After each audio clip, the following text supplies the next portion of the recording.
Welcome everyone to the Week 7 Football Officials Education video. This video is designed to help us with our understanding of rules, mechanics, and to better officiate the game. As we're into Week 7 with only 4 more weeks in regular season here in North Carolina, let's be prepared for our games as the emotions will be high. As we know, this time of year, teams are battling for those playoff spots and conferences and so forth. So let's be the calm when we need to be. All right, let's get into our Week 7 plays for this week.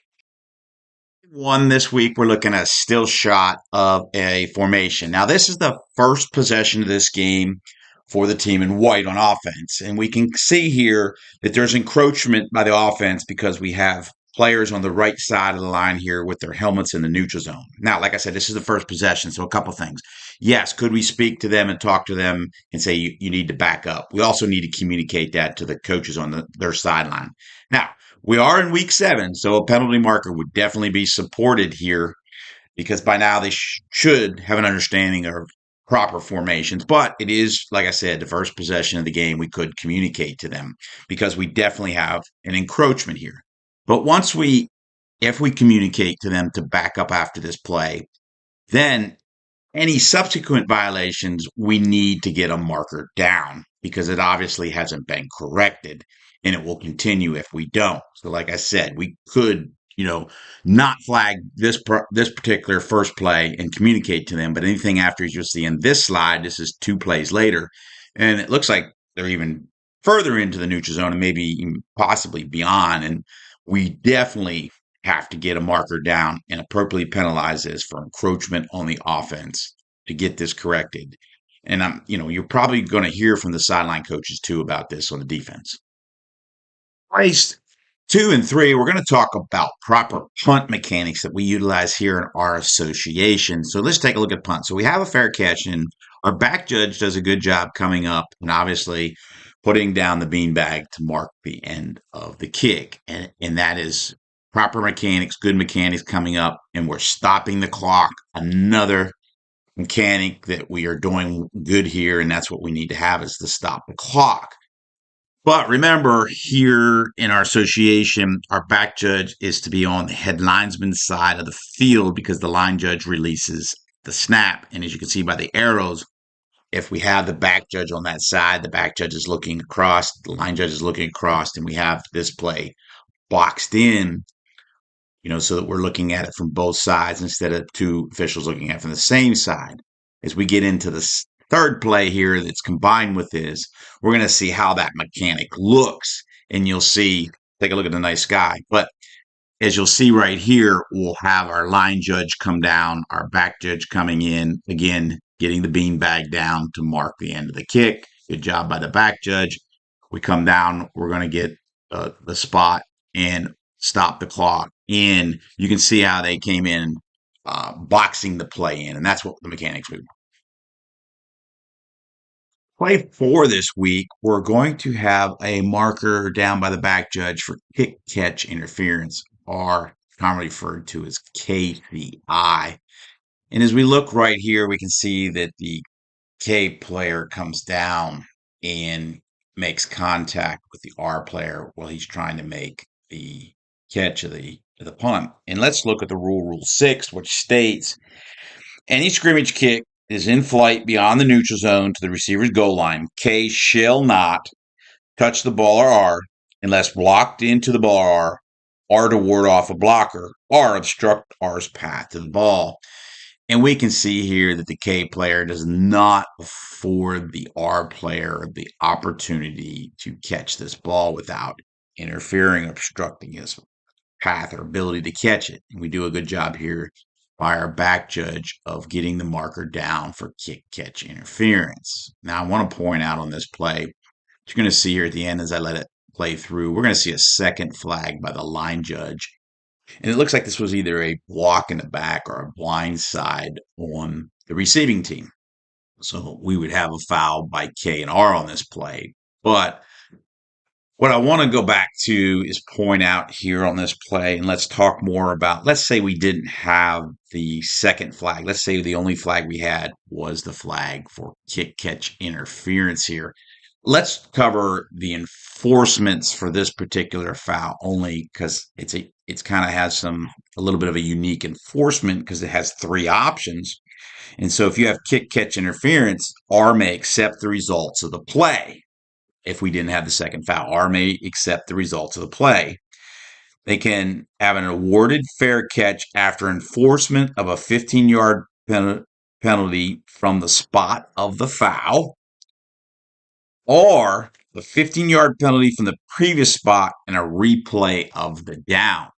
So we would really need to focus on communicating if this was the only foul on this play to the coach to let the coach give him options of basically those three choices and what those results would be. So we would also need to know, where the end of this run occurred because it could help that coach to make a decision and so forth of what he wants to do on this play. So just keep those three in mind that we communicate that to the coach clearly so that the coach knows his options and the results of the play.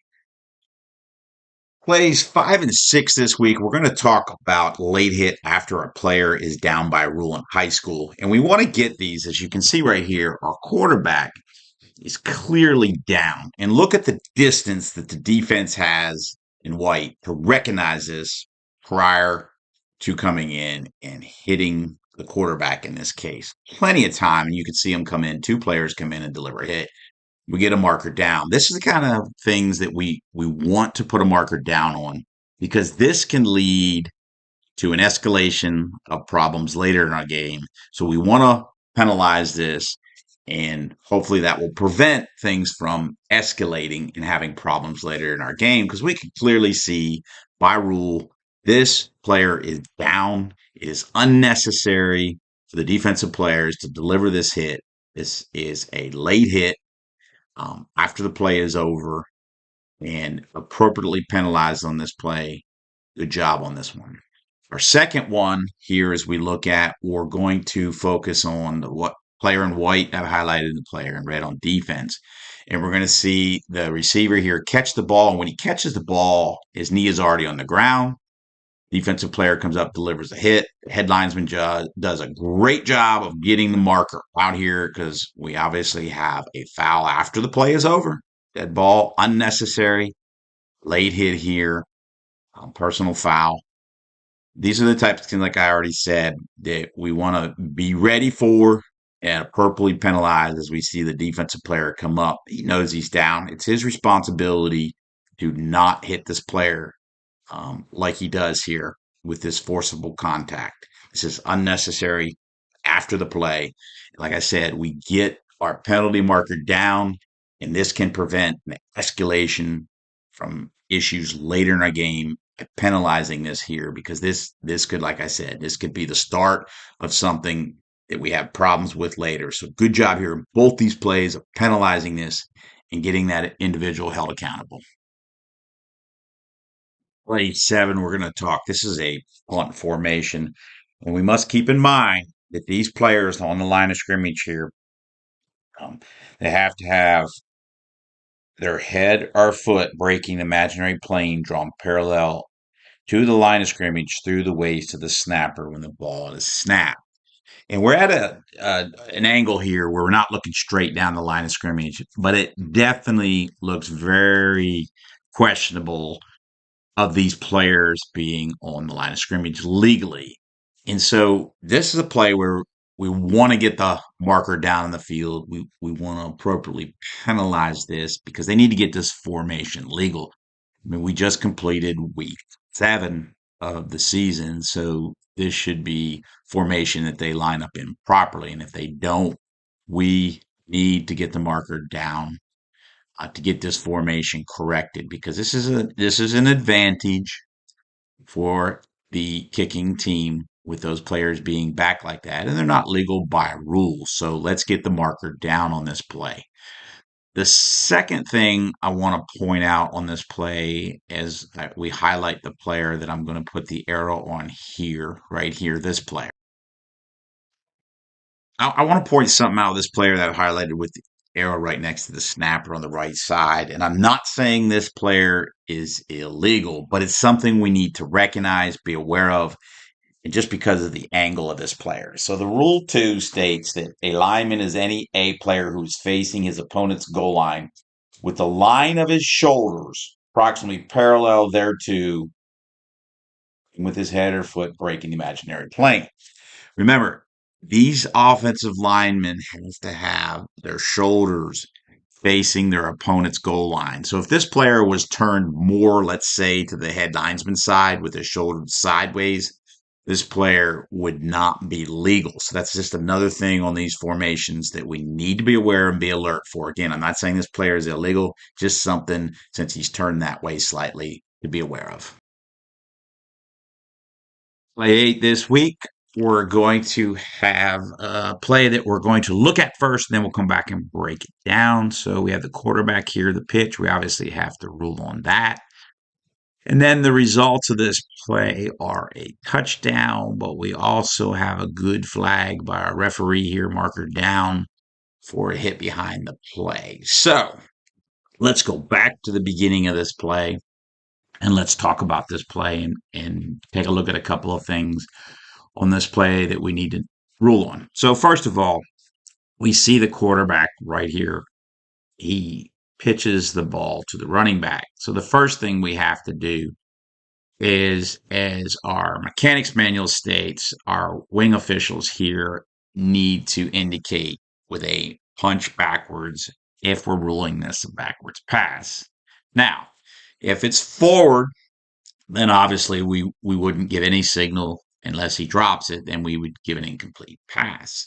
But we need to rule on this so that we know that it's backwards, because if we punch backwards, that indicates to the rest of the crew that if he doesn't catch this ball and we punch backwards, then we have a loose ball, which would be a fumble. And that way we hopefully don't get any whistles or inadvertent whistles in the play. So let's make sure we get that punch backwards by our line judge here to rule on this. Remember, if we're uncertain whether it is 100% backwards and he doesn't catch it, then we're going to rule it incomplete. So be certain that it is a backwards pass when we rule it that way. But we've got to have that punch by the line judge here so that the other officials know that you are indicating that it's backwards in case he doesn't successfully catch this ball and we have a fumble. The other part, too, is if this would be ruled forward and then we would have a second forward pass, then we would have, obviously, another foul. Now, the other part of this play is we're going to get a marker down by the referee here, and we're going to look at these two players here, which are clearly 40 yards approximately behind the play, not really involved in the play at all, not even close to the play. And we're going to see the offensive player here come over and deliver a hit on the defensive player, and he doesn't even see it coming. So, we have a blindside block here, unnecessary roughness. Potentially, we could call this defenseless player on this. Key here is we have to know when the foul occurred. And if it occurred prior to the touchdown, then we have a live ball foul, and we're going to come back to the spot of the foul on this play. If this occurs after the touchdown, then we have a dead ball foul, late hit, and then that would be enforced on the succeeding spot. So this is where the crew has to communicate, because obviously the referee is not probably looking exactly at when the player crosses the goal line. The back judge is obviously not looking back to see when the foul occurs, but the referee potentially has the view, but he's focused on that foul. So we got to get together and determine when the foul occurred so we can appropriately enforce the penalty on this play. So communication is a key part here. Play 8 this week, we're going to have a really good call for intentional grounding, and it's really important prior to the snap that we know our line of scrimmage. Now, we're at an angle here, and this field has slope, so we need to know our line of scrimmage, and also we need to know our free blocking zone lines, because remember, by rule, the quarterback gets outside the free blocking zone and gets the ball back to line of scrimmage. He can legally ground the ball, but as we see here, the quarterback Now, I can't tell from this angle and this view that the quarterback got outside that free blocking zone or not on this play. So that's something that the referee officials on the field are going to have to rule on. But what I can tell you is, as we see here, the ball came 5, 6 yards short of the line of scrimmage. And so this is a good job here of getting intentional grounding. Remember, this is a 5 yard penalty, loss of down from the spot of the foul, which is the referee's flag for the spot. Now, if you are a wing official, specifically on this play, the head linesman, this is where you need to be assertive and recognize this. The ball did not get back to the line of scrimmage of the neutral zone, in that there's no eligible receiver in that area of where the ball landed, and you need to come in on the field, you toot your whistle several times, get the attention of the referee to hold the spot, get on the radio if you're using radios, but get the attention. Step up here, get on the field, and say, I've got nobody eligible in the area of the ball. It did make it back to the line of scrimmage, to the referee. So we're going to have a flag at the spot of the foul. That's where communication comes in, and that's where we got to step up and do this on a play like this. Good job here getting this. Play 10 this week is a good play to talk about mechanics and also penalty forcing results of the play. So we've got the ball being snapped by the offense inside the 5 yard line at about the 3. So as a wing official, headlines and line judge, as soon as we see that, we need to be prepared and ready to cover the goal line. So in this case, the line judge here should be moved back to the goal line, because the goal line is relevant, because we may have to rule whether the ball got into the end zone or not. On this play, that ruling does not occur or have to occur, but wing officials, be ready and prepared inside the 5 to get back to the goal line so that we have it covered in case it comes into play, so that we can make the correct ruling based upon good judgment by having good position on this play. Now, the next part of this play we're going to go to is, so we see our goal line. We see that the referee here is going to get a marker down for holding, which occurs in the end zone. And we know by rule, holding in the end zone is a safety. So the results would be a safety if the penalty is accepted. But the defense, here we see, has intercepted the ball. And so they're down at the 20-yard line. So the defense now could have the ball 1st and 10 at 20. So we have to communicate to the coach the options. So first option, coach, is you can take the penalty, which occurred in the end zone, which would be a safety. You'd be awarded 2 points. And then the team in white, the offensive team, would free kick from the 20-yard line, coach. And if the coach can take those results of the penalty, or he can decline that and say, I want to take the results of the play, which would be Red's ball here in this case, 1st and 10 at the 20-yard line. So make sure we communicate the options to the coach. Play 11 this week is a extra point after a touchdown. And so I want you to watch the play and determine if you would have a penalty marker on this player. Is this legal? And I will tell you that it has nothing to do with the use of the numbering exception that I'm looking at here. So we'll come back and take a second look at this and give you a second opportunity to watch the play and determine. They have just had the huddle. And is everything legal that we would not have a marker on this play? And so let's break it down and talk about it. So we come back to this play and we look here. I want you to focus number 10, who's the back to the right of the front of the quarterback. And then we look at the 2 players here who have their heels basically on the 5-yard line. And then we look at which would be the tight end out there on the right side. And so remember, by rule, after a huddle or shift, all players of A shall come to an absolute stop and shall remain stationary simultaneously without movement of hands, feet, head, or body for at least 1 second before the snap. And so when we look at this play, we can see that number 10 continuously moves in the backfield. And then we have at least 2 to 3 players still getting set. And so they're moving, and number 10 is moving. And so we do not get that all players being stationary for that 1 second or even close to that 1 second. So we would have a marker down here on this play for them not adhering to the rule of them having to be stationary. So we would have illegal shift. The other part of this play that we also can talk about is basically two things. The players that I highlighted there, we need to make sure we rule that they are backs. And it's hard from the angle we're at because you'll see them go downfield. And so if they get up too close to the line of scrimmage, we would obviously, want to be alert for that and aware of that because we could rule them to be covered up around the line of scrimmage. And finally, our line judge here, move yourself down to that pylon on the snap so that you will position yourself to be in great position to rule on the goal line.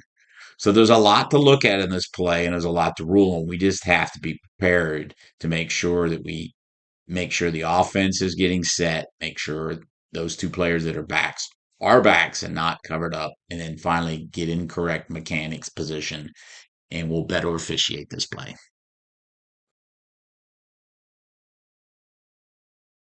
That completes our week 7 video for this week. 11 plays to learn from. Thanks everyone for taking the time to watch this week's video. And until next time, have a great game this week.